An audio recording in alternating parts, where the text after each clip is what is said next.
Last question इस भाई का, आखिरी सवाल इस भाई, यस। यदि किसी भाई या बहन का बपतिस्मा 1 या 2 साल पहले हुआ हो और वो भाई या बहन तब से चर्च ना आया हो और ना ही उसकी टाइट दी गई हो और ना ही उसने कभी चर्च से संपर्क किया हो, तो क्या ऐसे भाई बहनों के साथ क्या किया जाना चाहिए?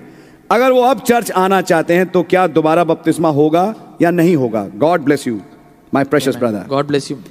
कह रहे भाई, खुदावन आपको I'll put that question in English. Amen. If one brother or sister has been baptized 1 or 2 years back maybe, अगर एक भाई या बहन लगभग 1 या 2 साल पहले उसका बपतिस्मा हुआ हो and has not come to the church, और वो चर्च में नहीं आया हो, neither exercised the tithings, ना ही उसने दसवांश को एक्सरसाइज किया हो, and neither contacted the church, ना ही चर्च में संबंध जोड़ा हो, now they want to come back, अब वो वापस आना चाहते हैं, what should be done to them? क्या होना चाहिए उनके लिए? Well, I'll give a straightforward answer. मैं आपके लिए उसका सीधा सा सवाल का जवाब Ask दूंगा। them, उनसे पूछिए, what have you done during those last 1 or 2 years? उन 1 या 2 सालों में आपने क्या किया था?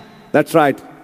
Sometimes you find कभी कभी आप ये पाते हैं it's a backslidden state, ये एक पिछड़ी अवस्था होती है, but he has not done something to reject the message. पर उसने ऐसा कुछ नहीं किया कि वो संदेश का तिरस्कार कर दे, But he has been a backslidden person, परंतु वो एक पिछड़ी अवस्था में रहा है शख्स, not come to the church, church में नहीं आया, neither exercised tithing, ना ही दसवांश एक्सरसाइज किया, and neither contacted the church. और ना ही कलीसिया के साथ कोई संबंध जोड़ा। It would be called a backslidden state. इसे कहा जाएगा एक पिछड़ी अवस्था।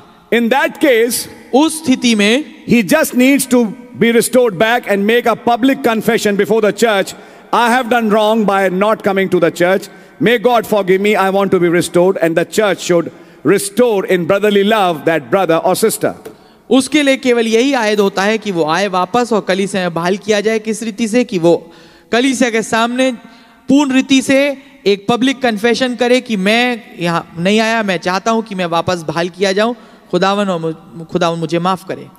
But if he has done or she has done something to defy this message, पर अगर उसने ऐसा कुछ काम किया है कि उसने संदेश का तिरस्कार किया है, married an unbeliever, किसी अविश्वासी से शादी कर ली, got married in a temple or a mosque or some place, कहीं या मंदिर में या किसी मस्जिद में उसने शादी कर ली, or became a drunkard या कोई पियक्कड़ हो गया and went to the world, और दुनिया में विलीन हो गया, then he needs to repent again and be baptized. तब उसके लिए जरूरी है कि फिर से तौबा करे और बपतिस्मा ले। But let him read Judges 19 also. पर वो पहले आमेन न्याय 19 भी पढ़ ले। God bless you, my brother. I think I've answered all your questions. खुदावन आपको आशीष दे भाई। मैं सोचता हूँ